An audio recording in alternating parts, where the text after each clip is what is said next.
Assalamualaikum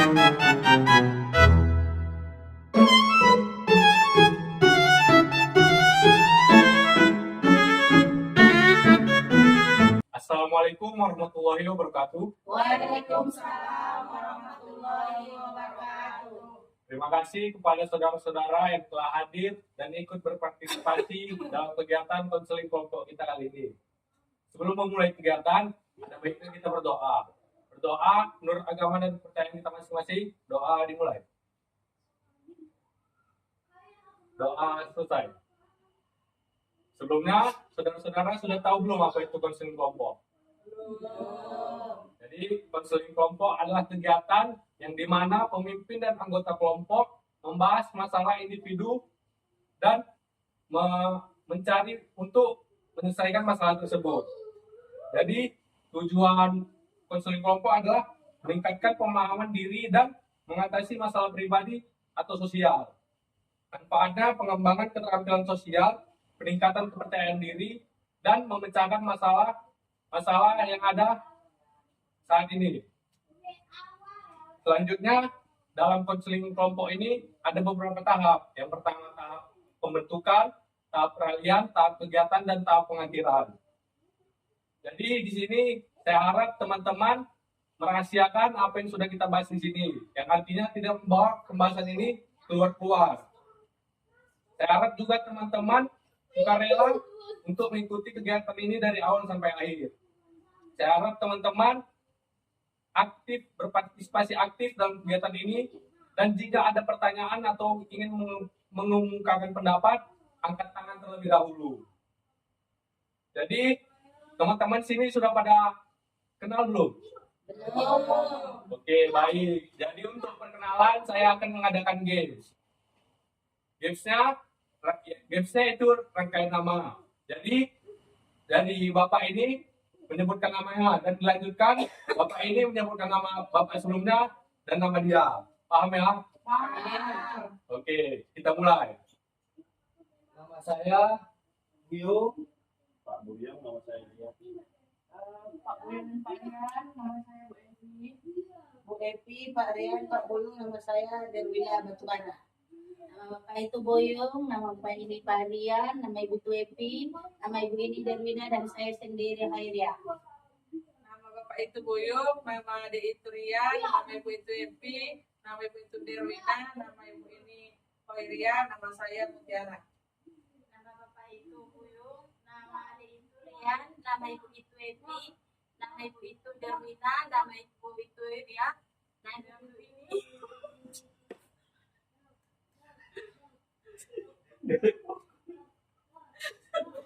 nama saya Isrijan. Baik, terima kasih teman-teman. Begitu, namanya kita kelompok. Jadi, saya jelaskan kembali bahwa konseling kelompok ini bertujuan untuk meningkatkan pemahaman diri dan mengatasi masalah individu atau sosial. Jadi, teman-teman ini sudah pada siap belum untuk mengikuti kegiatan kali ini? Siap. Apakah duduknya sudah nyaman? Sudah. Apa ada yang mau kamar mandi sebelum melakukan kegiatan ini? Belum. Ada. Oke, baik. Jadi saya berikan contoh topik. Misalnya, saya susah fokus dalam belajar. Paham ya? Jadi sini saya minta untuk teman-teman mengumumkakan apa masalah yang sedang dialami sekarang ini. Dimulai dari Bapak ini. Kalau saya bisa tidur malam. Selanjutnya, apa?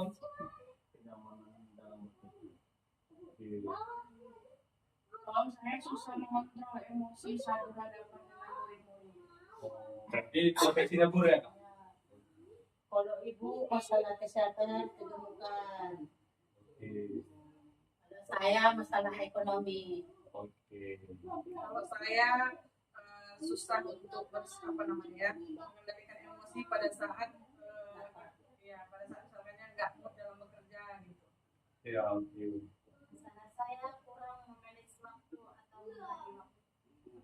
Terima kasih kepada teman-teman yang sudah menyampaikan masalahnya. Jadi, teman-teman, siapa masalah yang mau diselesaikan dulu ini? Satu masalah saja. Ya, masalah kebijakan. Oh. Yang paling mudah apa yang paling berat masalahnya? Berarti yang menurutnya menarik lah masalahnya. Oke.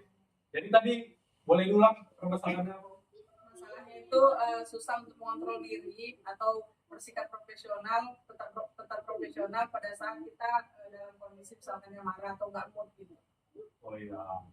Jadi di sini saya minta untuk teman-teman memberikan pendapatnya terhadap masalah kakak tersebut. Dimulai dari apakah ada dulu yang mau memberikan pendapatnya duluan? Tidak ada ya.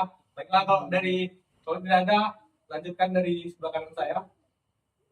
Menurut saya gimana ya, agak sulit lah ini kan, masalah mood ini membahas kita agak sulit. Karena mood ini kan tergantung lah situasi dan kondisinya kan itu. Itu cuma bawaan dari kolbu atau hati. Jadi kalau hati kita bersih mungkin kita mood kan gitu, tapi kalau hati kita tidak bersih ya mungkin nggak mood. Itulah kalau menurut saya. Mungkin orang kan gitu. Jadi saran saya sedikit aja, mungkin kita perlu pendekatan kan gitu kan. Itu aja lah dari saya kan gitu kan. Terima kasih atas pendapatnya. Selanjutnya pada Abang kalau Ada pendapat lain apa sama gitu. Kalau menurut saya sama sih itu ini. oh iya. Bapak masih pendapat? Ya, boleh yang lain boleh juga sama nggak masalah. Agak sulit sih masalah kayak ini karena kan untuk mengontrol diri itu memang sulit. Iya, itu paham. Baik. Terima kasih. Selanjutnya kepada kakak. Kalau saya biasanya terjadi sama diri juga, biasa mungkin istirahatnya kurang, jadi mungkin capek. Jadi masalahnya saling berkaitan lagi. Berkaitan sebenarnya. Perlu istirahat yang cukup sebenarnya. Terima kasih. Kalau pada Ibu, Kalau sama ibu mas dia 8. Mungkin ya. Mungkin karena ngantuk di situ. Sidang ini kalau udah makan aman semua duluan kerja. Pengaruh dari caci itu. Iya. Lapar dan lapar. Kalau menurut saya mungkin ibu ini karena dia moodnya dalam pekerjaan kurang mood, dia mungkin ada masalah juga di keluarganya mungkin bahwa di tempat kerjaan jadi nggak fokus, jadi mau menghadapi orang-orang itu dia sedikit emosi marah gitu mungkin itu juga kan. kalau dari Ibu ini, Kalau menurut saya Susah. Ini pengalaman ya Pak. Ya. Mengontrol diri tetap profesional. Suatu kerja pada saat kita kondisi marah, enggak saya itu hubungan dengan pekerjaan sehari-hari kan di lapangan menghadapi orang banyak. Jadi di samping itu ada juga masalah yang dihadapi, entah masalah keluarga, masalah apa ya kan. Seharusnya dipisahkan masalah keluarga sama masalah di kantor dulu. Jangan itu mana yang lebih gampang dulu diselesaikan itu dulu diselesaikan. oke, terima kasih. Jadi selanjutnya saya bertanya kepada Ibu Muti, bagaimana pendapat Anda tentang masalah tentang apa yang sudah diberikan oleh teman-teman ini? menurut saya semua jawaban dari teman-teman yang ada di sini itu memang sesuai dengan kondisi yang mempengaruhi apa namanya kondisi kita nggak mood atau emosi kita atau kontrol dalam emosi itu karena lapar kurang istirahat ngantuk punya masalah selain masalah pekerjaan serta kalau kita kurang sholat ya kan kurang sholat nah itu memang benar gitu karena sekurang-kurangnya kalau kita udah makan cukup istirahat, kemudian nggak membawa masalah di rumah ke tempat pekerjaan dan juga mendekatkan diri kepada Tuhan, sholat itu biasanya 90% itu kita bisa kontrol diri kita. Oh iya, baik. Jadi itu saja. Selanjutnya saya lihat teman-teman ini sudah pada bosan atau kaku. Jadi saya akan mengadakan games lagi. Games itu kelipatan 3. Kelipatan 3 dot. Iya. 3 dot. Jadi setiap yang mendapatkan klipatan 3 mengucapkan dot. Dot apa dot? Dot. Dot. Iya, dot. Jadi mulai. Mulai dari sebelah kanan saya. 1, 2, Satu. 4. Oke, lanjut. Ulang. dari aku 1, 2, 3. 4. Itu Iya, nampak bisa. Ya, itu nampak. Kita ulang dari awal ya. 1, 4, 5, 8, dot. 10. Oke. Jadi, terima kasih. Sini saya tegaskan kembali, pembahasan ini cukup sampai di sini saja. Yang artinya tidak bawa dan keluar lagi. Jadi, untuk waktunya mungkin sudah berakhir ya. Jadi, saya meminta teman-teman menyampaikan kesannya terhadap kegiatan kita kali ini. Paham kan? Orang aja, Pak. Semuanya. Dimulai dari sebelah kanan saya. Oke. Kalau kesan saya dengan kegiatan ini, ya positif lah ya, positif karena kita membahas masalah pribadi kita masing-masing dan masalah kita masing-masing. Jadi dengan begitu kita bisa mengatasinya. Kalau menurut saya kan gitu, bisa mengatasinya dan mudah-mudahan kita mendapat solusinya. Kan gitu. Mungkin itu dari saya. Oke. Terima kasih. Selanjutnya pada Abang dan silakan. Ya, kalau menurut saya ya kegiatan ini sangat menarik, lucu, positif. Mungkin itu aja. Terima kasih. Selanjutnya pada kakak. Menurut saya kegiatannya bermanfaat, selain bisa berbagi, kita juga bisa bersilaturahmi. Iya, menurut saya sangat menarik gitu aja. Oh, menurut Ibu, Iya. menurut Ibu, mereka sudah menyampaikan apa yang saya. Walaupun tidak kita selesaikan masalah Iya. tadi. Tidak apa. Selanjutnya, Ya, menurut saya kegiatan ini berpositif. Bisa kita saling berbagi, bercerita bersama tetangga. Jadi yang nggak kenal kita jadi kenal gitu aja. selanjutnya pada kakak. ya menurut saya kegiatan ini positif dan perlu untuk dilakukan lebih sering lah gitu karena untuk saling berbagi itu bisa mengurangi tingkat stres yang ada. Selanjutnya pada ibu. Menurut saya kegiatan ini nilai positifnya banyak.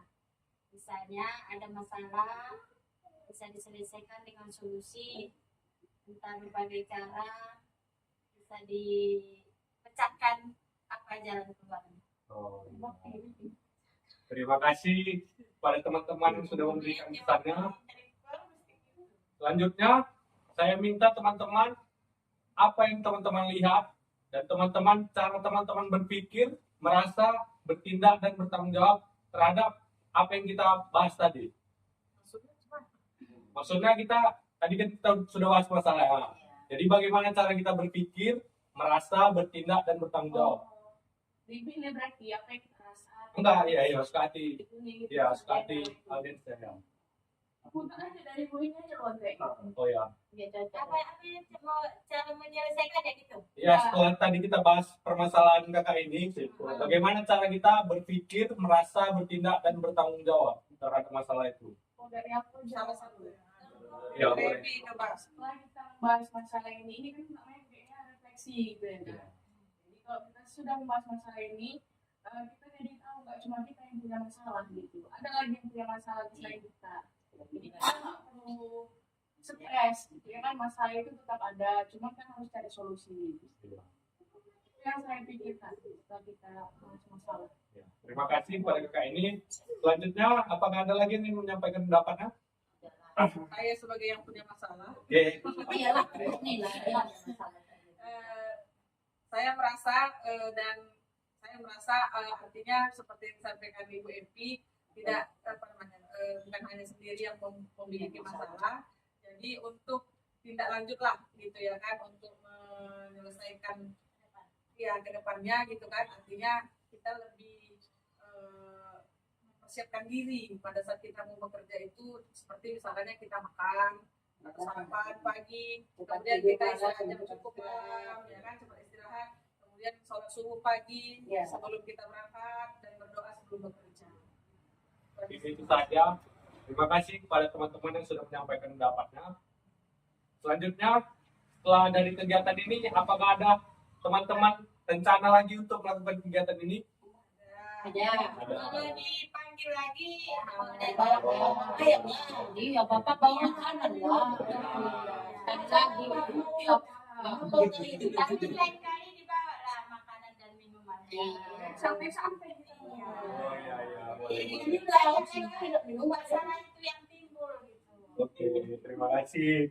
Selanjutnya untuk terakhir ini, teman-teman menyampaikan pesannya terhadap kegiatan ini. Terhadap apa saja lah itu? Terhadap permasalahan ibu ini atau apa? Kesehatan. Intinya pesannya. Ya, berbagai Intinya pesannya untuk kegiatan ini yang saudara Risan boleh dilanjutkan. Jadi intinya semua, setiap permasalahan itu pasti ada solusinya. Setiap manusia itu pasti ada masalahnya, berbeda-beda masalahnya, berbeda-beda solusinya. Jadi kita jangan malu kita untuk menceritakan masalah kita, tapi kepada orang yang tepat. Itu aja. Amin. ini sudah saja. Ya, itu aja, Pak. Ada lagi yang pengen tahu? Cukup. Terima kasih kepada teman-teman yang sudah berpartisipasi aktif dalam kegiatan kali ini. Saya ucapkan terima kasih sebaik-banyaknya. Untuk menutup kegiatan kita kali ini, ada baiknya kita berdoa dulu. Doa menurut agama dan kepercayaan kita masing-masing. Doa dimulai. Doa selesai. Wabillahi taufiq wal hidayah. Wassalamualaikum warahmatullahi wabarakatuh. Waalaikumsalam warahmatullahi wabarakatuh. Tengok dulu Pak Pi.